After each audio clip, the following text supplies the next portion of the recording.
The illegally incarcerated former Prime Minister of Pakistan, Imran Khan, has slammed Indian Prime Minister Narendra Modi and his armed forces for targeting civilians in recent three-day war. In a statement posted to his official Twitter account following the restoration of family visitation previously denied for weeks, Mr. Khan condemned the attack, saying, quote, "By targeting innocent civilians such as children, women, the elderly and civilian infrastructure in Pakistan, Modi displayed cowardice. Our forces responded with strength and precision. We stand in full solidarity with the families of both civilians and military personnel who were martyred in these cowardly acts," unquote. Mr. Khan went on to praise the Pakistan Air Force for its professionalism and conduct during the confrontation. Quote, "I pay tribute to the Pakistan Air Force and all our military personnel for their professionalism and outstanding performance. Unlike Modi, who targets civilians and public infrastructure, our forces successfully hit only the aircraft and installations directly involved in the attacks," unquote. Mr. Khan also stated that the Indian Prime Minister Narendra Modi of the militant racist RSS, quote-unquote, harbors deep hatred for Pakistan. For the first time, former Prime Minister Imran Khan's children Sulaiman Khan, 28, and Qasim Khan, 26, have spoken out publicly regarding their father's arrest. In a 45-minute interview with popular Twitter news personality Mario Nofal, the children spoke of the hardships the 73-year-old former cricket icon has faced at the hands of Pakistan military regime. When asked why they were finally speaking out, the children of Imran Khan said they were concerned. Quote, "The reason we are doing this interview is because we are really worried. The situation is getting pretty desperate. There have been threats to prosecute Imran Khan with death penalty," unquote.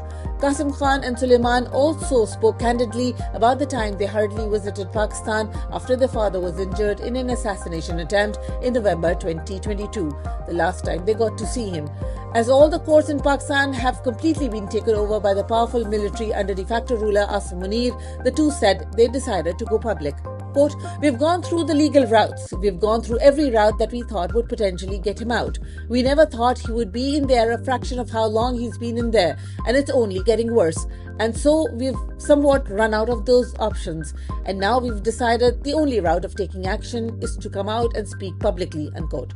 Responding to a question about a potential compromise, his son Qasim said his father would never accept a deal. Quote, "Our father will never accept any deal. He is a very principled person. He is comfortable there as long as his mission is being fulfilled. I don't think he will take a deal while other people are sitting in cells on his behalf," unquote. The interview has gained 6.2 million views just on Twitter alone.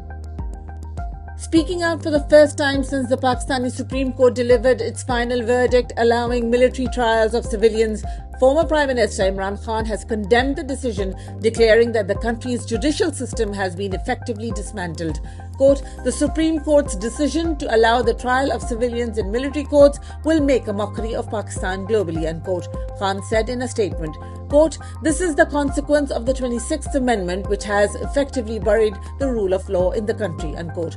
Following the decision, Pakistan now stands to lose its much-coveted GSP Plus status, through which the country is able to export billions of dollars worth of goods to the EU.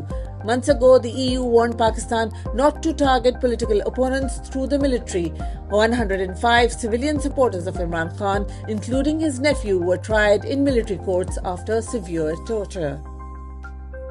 United States President Donald Trump has announced that he will lift all sanctions on Syria, declaring that it was time for the country to, quote-unquote, move forward, giving a nation devastated by years of ruinous civil war a crucial opening in reviving its shattered economy. Speaking at an investment forum in Saudi Arabia's Riyadh during his Middle East tour on Tuesday, Trump said the punitive measures had achieved their quote-unquote purpose and were no longer needed. Quote, "I will be ordering the cessation of sanctions against Syria in order to give them a chance at greatness," unquote, he said. Quote, "It's their time to shine. We are taking them all off," unquote. The president ended his remarks with a direct message to Damascus, quote, "Good luck, Syria. Show us something very special," unquote. The announcement marks a dramatic shift in Washington's years-long policy towards Syria, where sanctions targeted ousted President Bashar al-Assad's government during years of war and the country at large over its crackdown on dissent and human rights abuses during that nearly 14-year period.